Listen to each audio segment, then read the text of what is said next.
speak with some experience in this because I've had the pleasure of having the first section of the rapid transport system, the bus lanes, go through my ward and division in North Colchester, and the only words to be used are it's been a nightmare.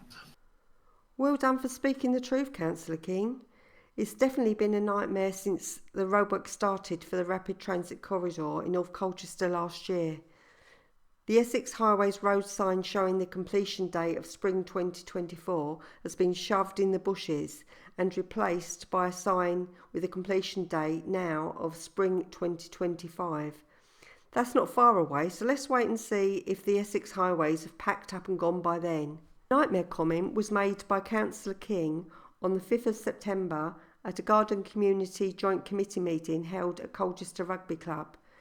As it's such a major project, it's really disappointing that the meeting wasn't even listed on Colchester City Council's meeting calendar. However, the Joint Committee meeting dates, agenda packs and minutes of the meetings can be found on Tendring District Council's website. The proposed garden community and the planned link roads that may or may not link are really contentious issues.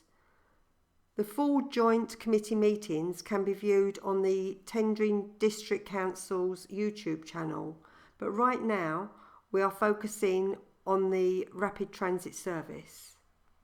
There's some points of detail today about the RTS. I understood that had been tested the last time I heard the conversation made about its ability to be delivered. No doubt we'll hear from officers if that's not the case. I have heard repeatedly, because I've asked the question myself, does the evidence match the proposition going forward? And I hear that it does. If it doesn't, it'll be a strange thing, would it not? This is a package of all that we know supporting our position as we go forward to the two councils.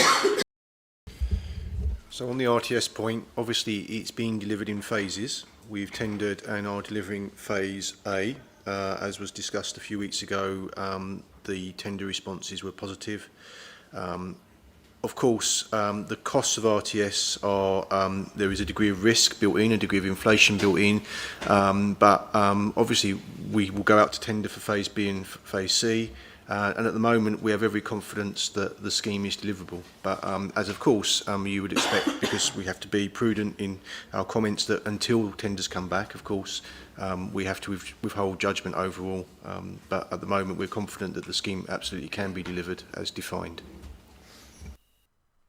That sounds fantastic, doesn't it? Service every few minutes. Brilliant.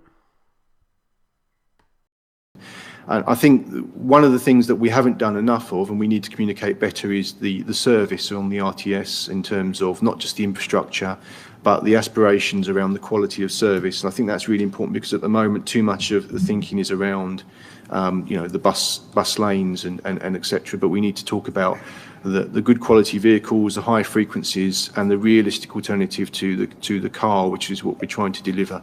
So that's where the step change needs to come. I appreciate it's the infrastructure can lead us down one sort of debate, but that's not the thing that I think that's ultimately going to create the change of behaviours in terms of the new residents coming to that community. So, we don't need to be talking about the bus lanes, we need to be talking about the good quality vehicles and the high frequencies. Well, we know they're going to be running every few minutes. How many buses will they actually need for the routes, both directions, and how much is it all going to cost? Perhaps we need to do a freedom of information request to Essex County Council and see what they say. We've sent a freedom of information request to Essex County Council asking them 6 questions. We asked them, how many rapid transit service buses will there be in Colchester? What will the cost of each bus be? Where will the charging points be for the RTS buses? Where will the RTS buses be parked overnight and when not in service? Will the RTS buses be charged overnight? And who will be paying for or providing the finance for the RTS buses?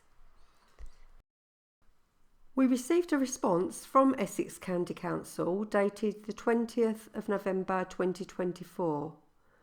Their response was actually quite astonishing, because 5 of the 6 questions asked, they responded by saying, I can confirm that Essex County Council does not hold the information. They went on to say, the public transport strategy produced by the Tendring Colchester Border Garden Community developer as part of the planning application and approval process will be the next milestone in providing further details as to the service operation and help inform the details of the RTS operation.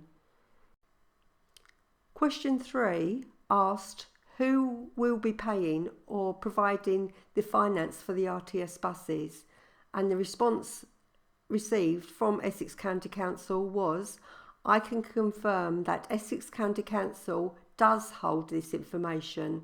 They went on to state, the RTS service will be financed through a S106 agreement under the Tendring Colchester Border Garden Community. The councils were successful in attracting almost £100 million of government funding for early delivery of new transport infrastructure to support much needed new housing at the garden community. And this is in the form of the new A1331 and the new Colchester Rapid Transit System. It is the wider planning requirement of the adopted Section 1 plan that the full link road delivery is secured with both funding and planning before permission is granted for the garden community. And that position is reinforced in the DPD, the emerging DPD, and will be the basis on which this committee would need to decide on the planning application, determine the application in accordance with the adopted development plan at the time. Does this sound like it's been a well thought out plan? Do you really think that they are going to give us the RTS buses every few minutes?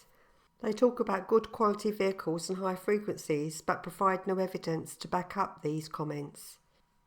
They have aspirations to change the behaviours of new residents, but what about the existing residents? Are you wanting a change of your lifestyle? We would love to hear your thoughts, so please leave your comments below. Thank you.